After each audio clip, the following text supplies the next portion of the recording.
VPM. Witness Docs from Stitcher.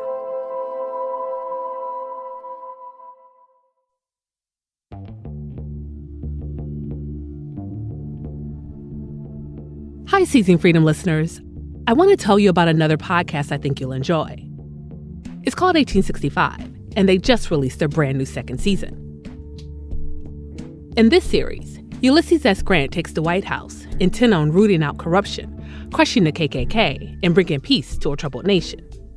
He has to contend with a divided people, a dysfunctional Congress, and a fractured Republican Party.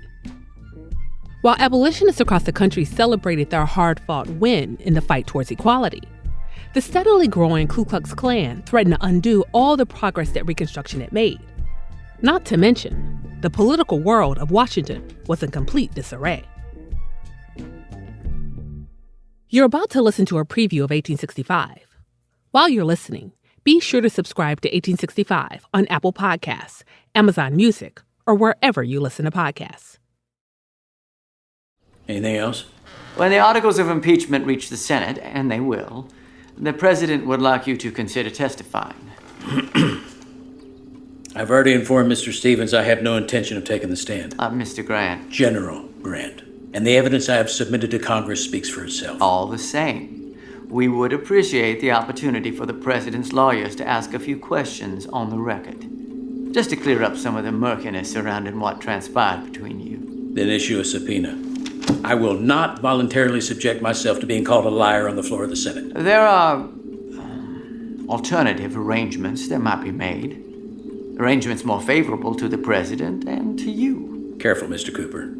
Lest you add bribery to the list of charges Mr. Johnson will face in the Senate. Did you read the papers this morning? The headline caught my eye. General Grant's true ambition is 1600 Pennsylvania Avenue. That's news to me. I don't believe everything I read in the press, but this one strikes me as having the ring of authenticity. I also happen to believe we can offer you a clearer path to the White House than the Republicans ever could. How's that? The vice presidency.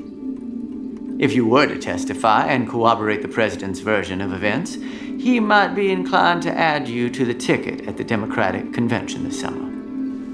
Good day, Mr. Cooper.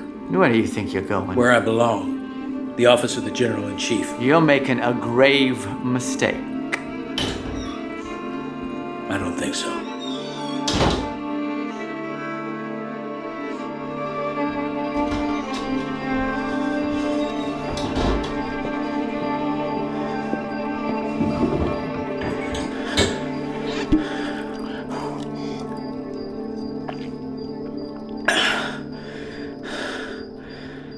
Thirsty? Oh, for God's sake. How bad has it gotten?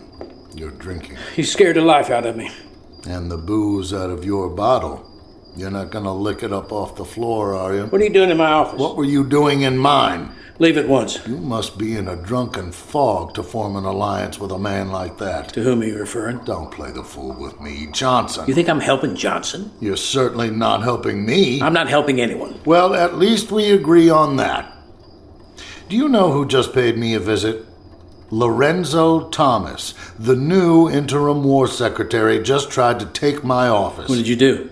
I had him arrested and barricaded myself inside. Is that really necessary? We are at war, General. It's past time for you to pick a side. I'm on the countryside. Then answer her call.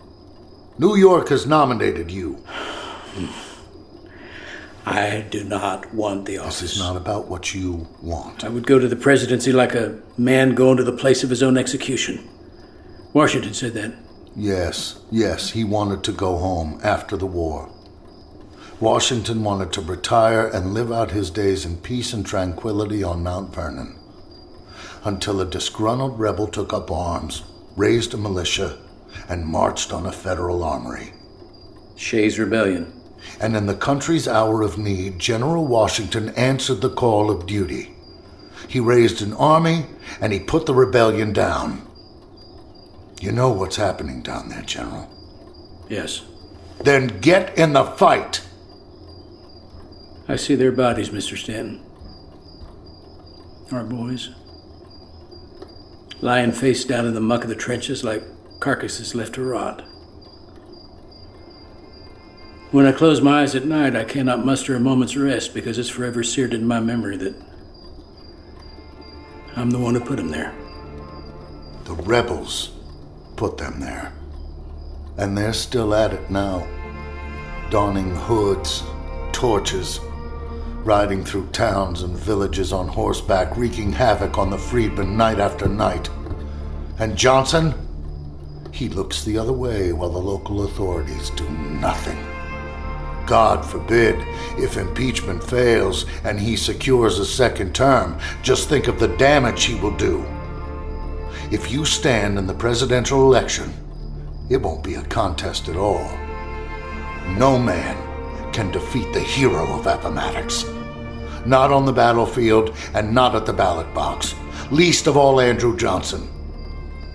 Your country needs its general. Will you answer the call? Leave me. General, please.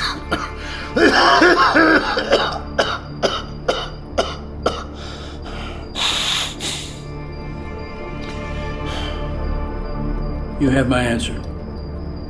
Drink yourself into an early grave then. But if you do, remember this.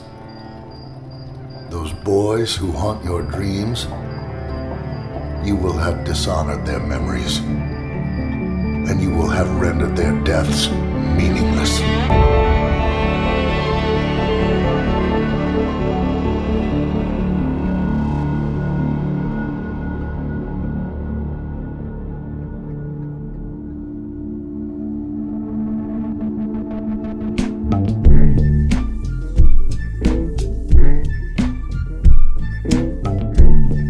You just heard a clip from 1865. The second season of 1865 is available now on Apple Podcasts, Amazon Music, or wherever you listen to podcasts.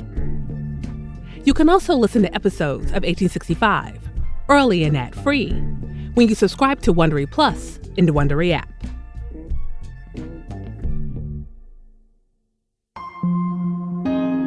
VPM.